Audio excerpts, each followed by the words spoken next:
wants to move to a country where they have their peace of mind, where security is assured, and Ghana has this too.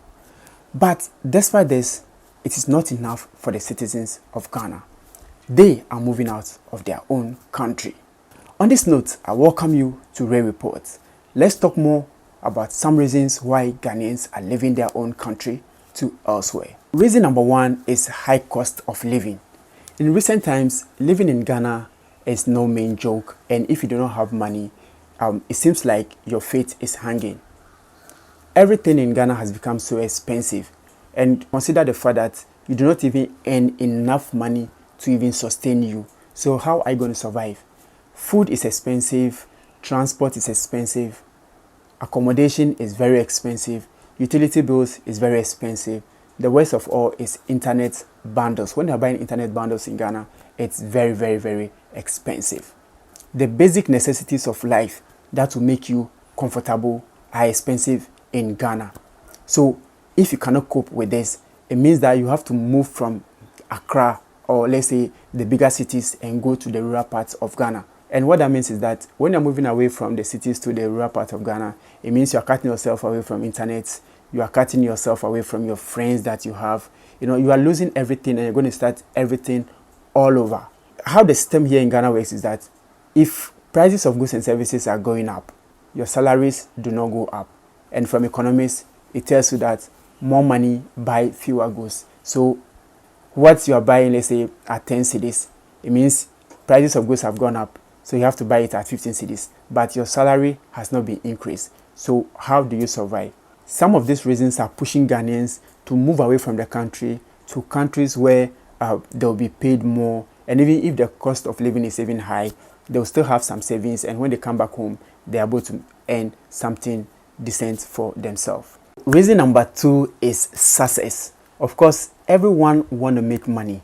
But here in Ghana, making money sounds easy on paper, but in practical terms, hey, it doesn't come that easy, because the majority of the people live below the middle income level. And what that means is that the little money they get, they consume all. And despite the fact that you even earn little money, you pay more on taxes. So it looks like you are working and you are giving everything away to the government. The argument is that we need to pay more taxes so governments can build schools, infrastructure, among others, hospital, etc.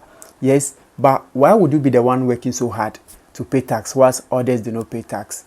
Because in Europe, everyone pays tax, and the higher your salary, the higher taxes you pay. But here in Ghana, the smaller your salary, the higher taxes you pay. Because MPs, ministers, district chief executives, other top government workers who earn much do not even pay taxes in Ghana. They get free fuel, accommodation, water, light, everything for free. Whilst you, the ordinary person who struggles to earn a living, you rather pay more on tax.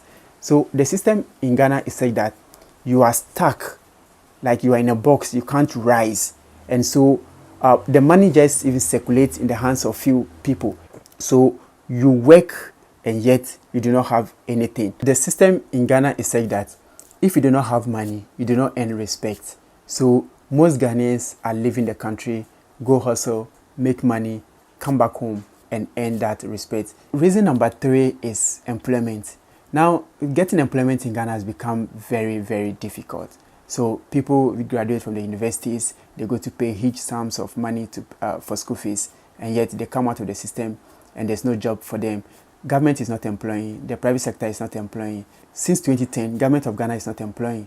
But if they're employing, it's based on protocol. Who knows you? That is how you get a job in Ghana. So if nobody knows you, it means you cannot get a job in Ghana. The system is such that even if you don't get a job in the private sector or the public sector, starting something on your own is very difficult. You don't get the support. Here in Ghana, there are no access to credit facilities where young entrepreneurs could go access support. Even if they are, it's based on protocol levels. So if you don't know anyone or nobody knows you, you can't even access such support. People want to secure their future, so most Ghanaians are leaving the country because they don't have jobs. So they're moving out of the country to elsewhere where they can get a good job, even not a good job, but at least get something doing and make a decent life for themselves. So reason number 4 is work schedule. Now here in Ghana, you work 8 hours a day, so that's 8 a.m. to 5 p.m. and your minimum wage is 14 cedis, 88 pesos, which is an equivalent of $1.21. So imagine you are working 8 hours a day. How long are you going to work to earn a decent living for yourself? So most people are leaving the country because the system doesn't even favor them. So it's like you are just relying on hand to mouth. You spend more than you get. So these are some of the reasons why most Ghanaians are leaving the country to elsewhere. Point number 5 is age and pension. Here in Ghana, you go on pension at age 60. So what it means is that all your years you've worked, your minimum wage is 14 cedis, 88 pesos, an equivalent of $1.21. So now you are going on pension, you don't have any back support. So what are you going to survive on when you go on pension? So most people, because they do not want to go on pension, they have to reduce their ages so they can still be in the system. The thing is, whilst you are working, how much do you even earn? And now you are going on pension, which means that the amount you earn, they're going to cut some off. So it will be difficult for you to survive. So when you're in your pension age, you need more money to buy or pay medical bills and stuff. You need to eat good food. But here's the case, you can't get that. So it means you are forced to leave the country to elsewhere, get a good job, secure your future, get more money, and come back home. So these are some of the reasons why most Ghanaians are leaving the country to elsewhere. What are the conditions in your country or where you're watching this from? So let us know and let us talk more in the comment section below. See you in the next episode. Bye bye.